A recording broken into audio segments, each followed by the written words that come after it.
Gue tak tidur lagi. Ha? बहुत साल पहले की बात है। सीतापुर नाम का एक गांव था। उस गांव में एक बहुत ही बड़ा ढी हवेली थी। वहां सिर्फ भूतों का ही वास था। जो भी उस हवेली में जाता था, भूत उसे मौत के घाट उतार देता था और उसके कटे हुए सिर को बाहर रास्ते में फेंक देता था, ताकि लोग समझ जाए कि इस हवेली पर सिर्फ मेरा राज चलेगा और किसी का भी नहीं। इसी डर से लोग वहां कभी नहीं जाते थे और इसीलिए उसे खूनी हवेली भी कहा करते थे। उस हवेली में रहने वाले भूत ने इतना दहशत फैला रखा था कि लोग उस हवेली के आसपास भी जाना नहीं चाहते थे। यहां तक कि भेड़ बकरी भी अगर गलती से घास चरते चरते वहां पहुंच गए तो वो भी तुरंत अपना दुम दबाकर भाग जाते थे, क्योंकि वह भूत जानवरों को भी नहीं छोड़ता था। एक दिन अमावस की रात थी। आसमान में बहुत बादल घिरे हुए थे और बारिश भी जोरों की हो रही थी। उसी गांव के 3 दोस्त राजू, शिवम और दीपक उसी रास्ते से स्टेशन जा रहे थे। उन्हें शायद उस हवेली और उस रास्ते के बारे में कुछ पता नहीं था। रात के 1:15 का ट्रेन का समय था और ये तीनों करीब 8 बजे के लगभग घर से निकल गए थे। बारिश इतनी ज्यादा थी कि रास्ते में सामने का कुछ दिख नहीं रहा था। उनकी गाड़ी उस हवेली से होकर गुजर रही थी।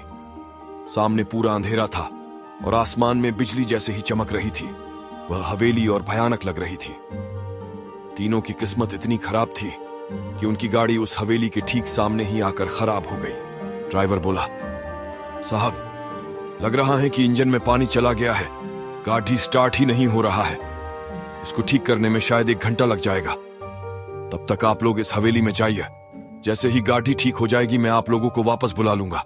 ड्राइवर की बात सुनकर राजू, शिवम और दीपक हवेली के अंदर चले गए। हवेली बहुत ही सुंदर और चमकदार थी। अंदर थोड़ी सी रोशनी थी और ऊपर सीढ़ियों से एक बूढ़ा सा आदमी एक हाथ में लाठी और दूसरे में लालटेन लेकर नीचे उतर रहा था। राजू ने उससे पूछा, बाबा, क्या हम यहां थोड़ी देर रुक सकते हैं? बाहर बहुत तेज बारिश हो रही है और हम इस तेज बारिश की वजह से बीच रास्ते में फंस गए हैं। उसने पहले तो उन तीनों को गौर से देखा और बोला, ठीक है, रुक जाओ। फिर जब वे तीनों हॉल में पहुंचे तो उन लोगों ने देखा कि हवेली बहुत ज्यादा बड़ी थी और उससे कई गुना ज्यादा खूबसूरत भी थी।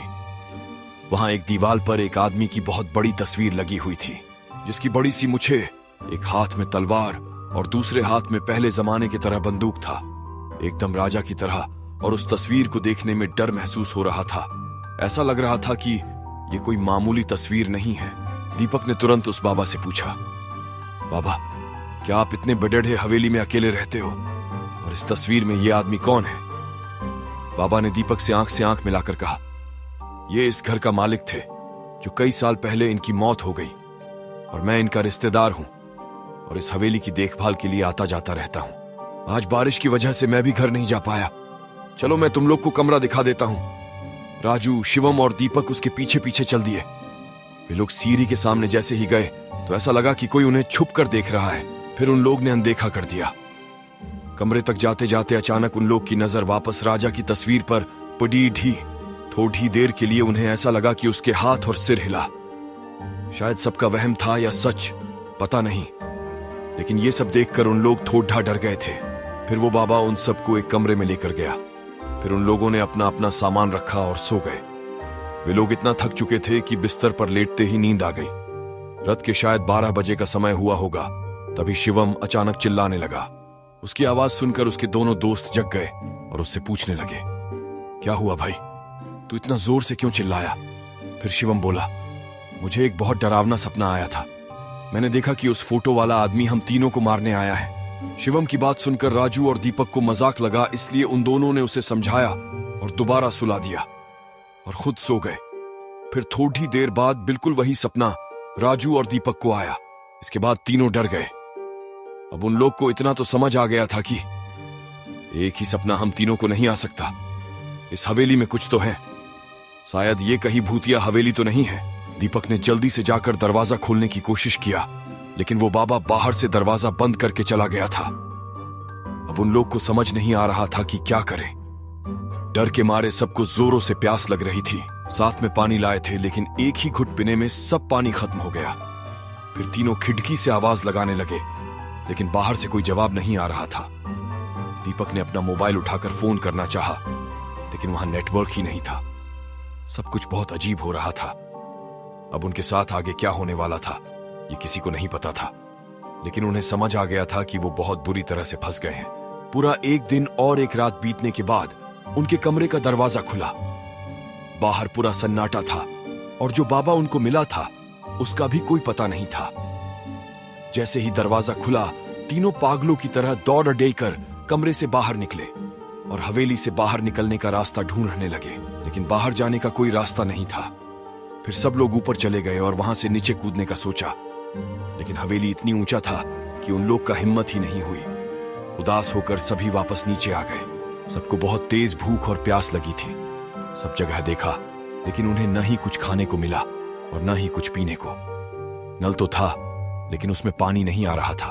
सब थक के एक जगह बैठ गए और अब क्या करें, यही सोचकर एक दूसरे से पागलों की तरह बर्ताव करने लगे। थोड़ी ही देर में शाम हो गई और उस हवेली भूतिया हावली के अंदर एक शैतानी माहौल बनना चालू होने लगा। थोड़ी देर में अंधेरा हो गया और तीनों दोस्त आपस में एल डरे डहने लगे। ऐसे ही उन लोग की रात बीत जाती है। फिर दूसरे दिन सुबह होती है और फिर से सबको दोबारा से भूख और प्यास लगी होती है। सुबह फिर से सब लोग पानी खोजते हैं। तभी अचानक शिवम का पैर सीढ़ियों से फिसल जाता है और उसके पैर से खून निकलने लगता है। खून को देखते ही राजू और दीपक पागलों की तरह खून को पीने लगते हैं। तभी शिवम कहता है, अरे पागल हो गए क्या तुम लोग? क्या कर रहे हो? जानवर हो क्या? शिवम की बात पे कोई भी ध्यान नहीं देता है और उसके खून को पीते रहते हैं। खून को पीने से उनकी थोड़ी सी प्यास बुझ जाती है, लेकिन अब भूख के मारे उनकी जान निकलने लगी। रात हो गई थी। राजू और दीपक के अंदर शैतान समा गया था। वे दोनों शिवम के ऊपर टूट पड़े और उसे नोचने लगे। खूनी खेल चालू हो गया था। उस हवेली में जो शैतान रह रहा था वो उन दोनों को अपने बस में कर लिया था। थोड़े ही देर में राजू और दीपक शिवम के शरीर को काट काट कर टुकड़े टुकड़े कर दिए और उसके मांस को खाते रहे और खून को पीने रहे। शिवम की जान बची ही कितनी थी। इतने दिन का भूखा दोनों से बच नहीं पाया। शिवम की मौत हो गई।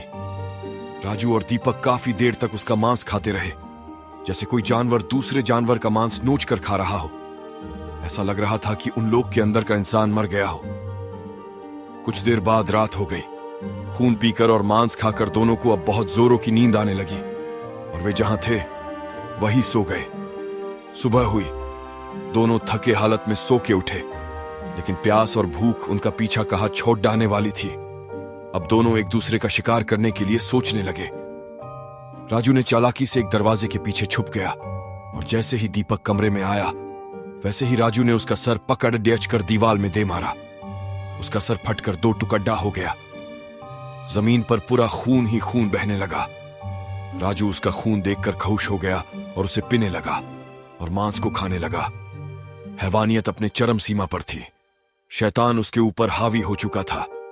उसे कुछ सोचने समझने का मौका ही नहीं दे रहा था। तभी कुछ देर बाद राजू के शरीर में एक बिजली सी लहर चढ़ने लगी। वो कभी दीवार में तो कभी दरवाजे में अपने सर को मारने लगा। उसका शरीर उसके वश में नहीं था। ऐसे ही काफी देर तक किया और अंत में खुद मर